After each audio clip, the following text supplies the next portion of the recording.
जय हिंद। तो आज हम लोग देखेंगे लेंस सूत्र अर्थात 1/f बराबर 1/v घटाओ 1/u, इसको सिद्ध करना है, ठीक है ना। तो चलिए इस बार नोट से कर देते हैं, क्लास में बोर्ड पर हो जाएगा। कहता है सबसे पहले इसको हम लोग उत्तल लेंस पार देंगे। क्या पार देंगे? तो उत्तल लेंस। और इसके बाद क्या करेंगे कि इसमें एक वस्तु रखेंगे, ठीक है ना। हालांकि जानकारी के लिए बता दें कि इसका बीच वाला जो अक्ष होता है से मुख्य अक्ष होता है, ठीक है ना। और इसके दो फोकस होते हैं क्योंकि ये दोनों तरफ से पारदर्शक होता है, ठीक है ना।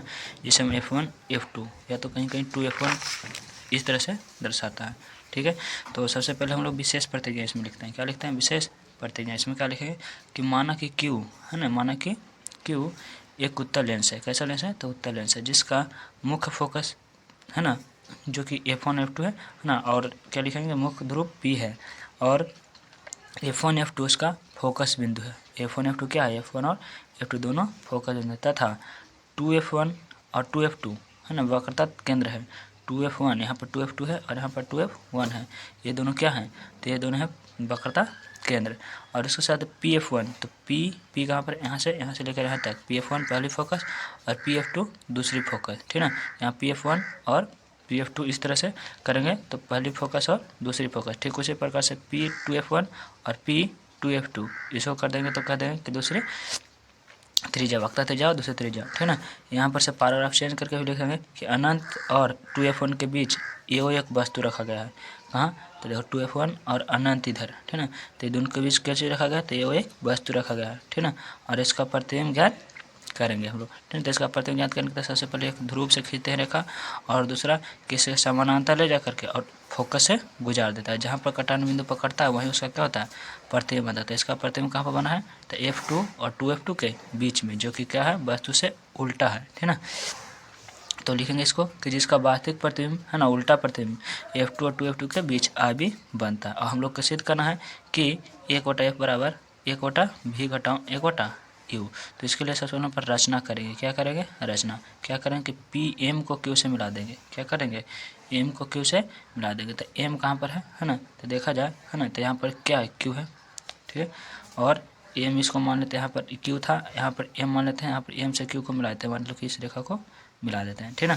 और इसके बाद आगे वाले भाग पर चलते हैं कि प्रमाण में। क्या में चलते हैं? तो प्रमाण में चलते हैं, ठीक है ना। तो प्रमाण के लिए सबसे पहले क्या करते हैं? हम लिखते हैं कि त्रिभुज AOP में और त्रिभुज PIB दोनों समरूप त्रिभुज हैं। कौन कौन त्रिभुज? तो चित्र में देखेंगे तो AOP है ना, AOP ये त्रिभुज और PIB है ना, तो PIB अर्थात कहने का मतलब है कि इसके तरफ से एक बने एक त्रिभुज इस तरह से ये वाला भाग में, ठीक है ना, और इसके तरफ बने त्रिभुज इस वाला भाग में, ठीक है ना, बड़ा वाला भाग में, दोनों में समरूप त्रिभुज। कैसे समरूप त्रिभुज? तो इसके लिए समरूपता से ना करके डायरेक्ट भी लिख सकते हैं, क्योंकि इसके एक वाला कोण समकोण है, दोनों यहाँ पर दोनों समकोण है, और एक वाला कोण ये जो कची है सम्मुख है, तो दो कोण बराबर हो गया तो तीसरा कोण भी क्या होगा? बराबर ही होगा। अर्थात कौन कौन समरूपता से त्रिभुज क्या हो जाएंगे? समरूप। तो उतना लिखने की जरूरत नहीं है, हम बता देंगे कि समरूप है। और इसके बाद क्या करेंगे कि भुजा समानुपाती कर देंगे। भुजा क्या कर देंगे? समानुपाती। तो क्या लिखेंगे कि AO/IB है ना, और क्या करेंगे कि OP यहाँ से यहाँ तक की दूरी और बटे PI, ठीक है। इस प्रकार से क्या कर देंगे, यहाँ पर मान दे दें कि AO/IB और PF2 है ना, यहाँ पर PF2 नहीं लिखेंगे, यहाँ पर जो दूरी है, ठीक है ना, इसको लिख देंगे मान कि OP/PI इसको समीकरण एक। उसी प्रकार से ठीक त्रिभुज QF2 और IBF2 में देखेंगे, किसमें? QF2। तो यहाँ पर फिर से देखते हैं तो एक छोटा त्रिभुज दिखाई देता है ना, जिसका नाम क्या है? QPF2। तो Q कहाँ पर है? तो Q है ना, P और F2 यहाँ पर बहुत छोटा सा, यहाँ से देखा जाए तो यहाँ से इस तरह से यहाँ से है ना, यहाँ पर इस भाग से लेकर यहाँ तक यहाँ पर एक त्रिभुज बनता है, ठीक है ना।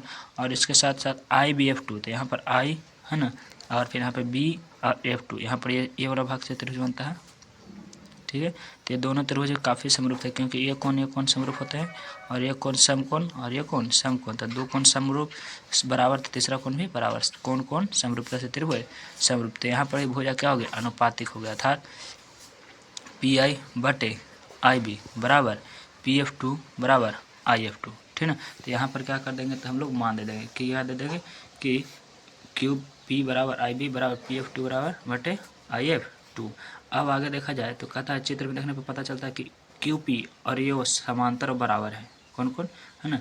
QP और AO। तो चित्र में देखा जाए तो साथ साथ पता चला QP है ना, तो QP यहाँ पर है है ना, और AO दोनों कोई बराबर हैं और क्या है, समांतर हैं, ठीक है।